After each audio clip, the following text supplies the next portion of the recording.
Joyeux Noël avec une jolie histoire. Le cambrioleur de Noël d'Edita. C'était la nuit de Noël et Edita était bien trop agitée pour dormir. Tout était si excitant, si excitant. De son petit lit dans sa chambre à l'étage, elle entendait maman et papa en bas qui s'affairaient à décorer le sapin et à remplir ses chaussettes d'orange et de sucre d'orge cassé. Chut! C'était la voix de papa qui s'adressait à maman.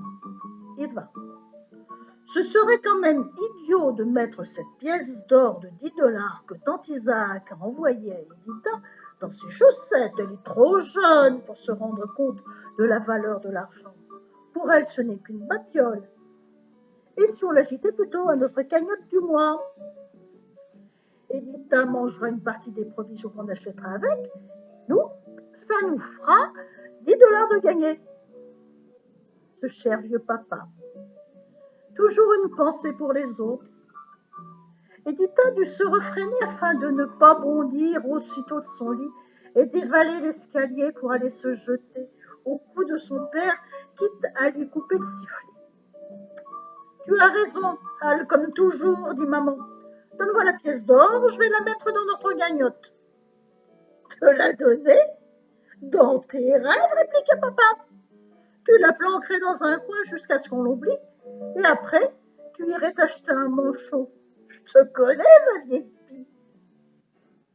Se fiant au son qui suivit, Edita comprit que maman donnait un gros bisou à papa. Avait-il jamais existé une petite fille qui avait la chance d'avoir des parents si aimants? Alors, serrant son nounours sur son cœur, Edita se leva sur son lit et s'endormit. Elle se réveilla en sursaut avec l'impression qu'il y avait quelqu'un au rez-de-chaussée. La chambre était plongée dans le noir. Le réveil luminescent qui se trouvait à son chevet indiquait 8 heures, mais vu que le réveil ne marchait plus depuis Pâques, Edita savait que ce n'était pas l'heure exacte. Cependant, elle supposa qu'il devait être entre 3 et 4 heures du matin, car la couverture avait glissé de son lit. Or, la couverture glissait toujours de son lit entre 3 et 4 heures du matin. À présent, restait à savoir qui se trouvait en bas. D'abord, elle pensait qu'il pouvait s'agir de papa. Papa veillait souvent jusqu'à très tard pour s'occuper de ses affaires de bouteilles de scotch. Et quand c'était le cas de sa chambre, elle l'entendait compter tout. Mais la personne qui se trouvait actuellement en bas était très discrète. Edita ne détectait sa présence que lorsqu'elle se cognait contre le vaisselier ou faisait s'entrechoquer la batterie de cuisine. De toute évidence, c'était une personne étrangère à la maison. Bien sûr, peut-être que les vieux avaient vu juste depuis le début et que le Père Noël existait vraiment. Mais Edita écarta sur le champ cette hypothèse. Les vieux s'étaient toujours trompés jusque-là, alors quelle chance y avait-il qu'ils se mettent à avoir raison maintenant, à leur âge. Aucune, ce ne pouvait pas être Papa Noël, ce vieux bonhomme jovial. Mais alors, ce devait être un cambrioleur. Oui, c'était certain. Quoi de plus commun? Les cambrioleurs s'introduisaient tout le temps dans les maisons le soir de Noël, et des petites filles blondes se levaient, descendaient en chemise de nuit, et les obligeaient à faire amende honorable. Évidemment, quelle tête de linotte cette Edita de ne pas y avoir pensé plus tôt. D'un bond, l'enfant posa les pieds sur le sol glacé. D'un autre bond, elle se remit au lit. Il faisait décidément trop froid pour se balader pieds nus. Elle se pencha sur le côté du lit pour attraper les petites pantoufles fourrées que la cousine Mabel avait oubliées la dernière fois qu'elle était venue rendre visite à Edita, puis les enfila sur ses petits. Cette fois, elle sortit du lit pour de bon et se dirigea en catimini vers l'escalier. Elle espérait que son cambrioleur aurait belle allure et serait facile à convertir, puisqu'il faisait vraiment froid, même avec des pantoufles, et qu'elle n'avait pas l'intention d'y passer la nuit. Une fois arrivée en haut de l'escalier, Elle jeta un coup d'œil dans le séjour, baigné d'une pénombre grisâtre, d'où se détachait la forme plus foncée de l'arbre planté devant la maison. Dans l'encadrement de la porte qui menait à la salle à manger, elle distingua la silhouette d'un homme, éclairé par une lanterne de cambrioleur à l'ancienne, posée sur le sol. Il était en train de farfouiller dans l'argenterie. À pas de loup, Edita descendit l'escalier jusqu'à se retrouver tout près de lui. « Bonjour, monsieur le voleur, dit-elle. » Surpris, le cambrioleur leva les yeux et posa la main sur la crosse de son pistolet. « Bon sang !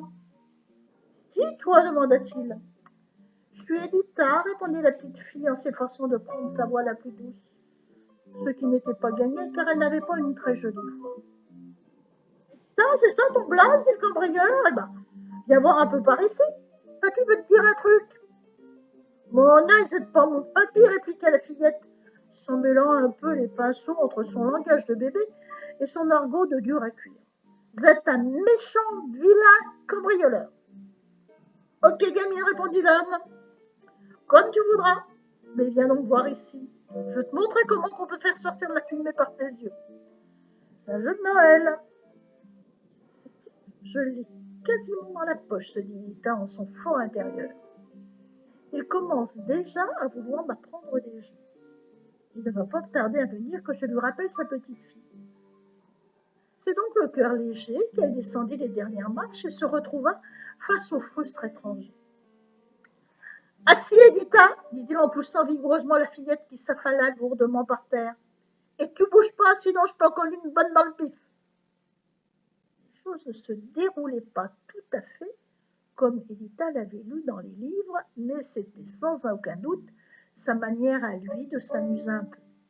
Et puis, ce cambrioleur avait vraiment un regard gentil. « C'est très vilain de faire ça, le Maurice narra-t-elle. »«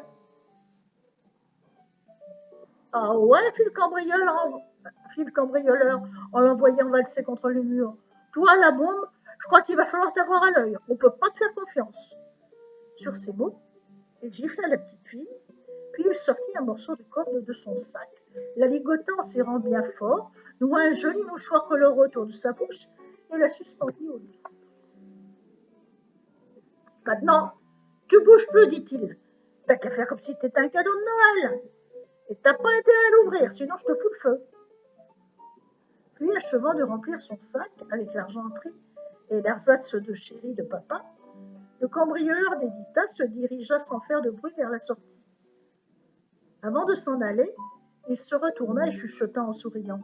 « Joyeux Noël à tous et faites de beaux rêves !» Sur ce, il disparut dans la nuit. Au matin, lorsque maman et papa descendirent l'escalier, Edita était toujours suspendue au lustre, toute ronchonne et endolorie. Alors, ils la décrochèrent et lui flanquèrent une bonne fessée pour être sortie de son lit sans permission.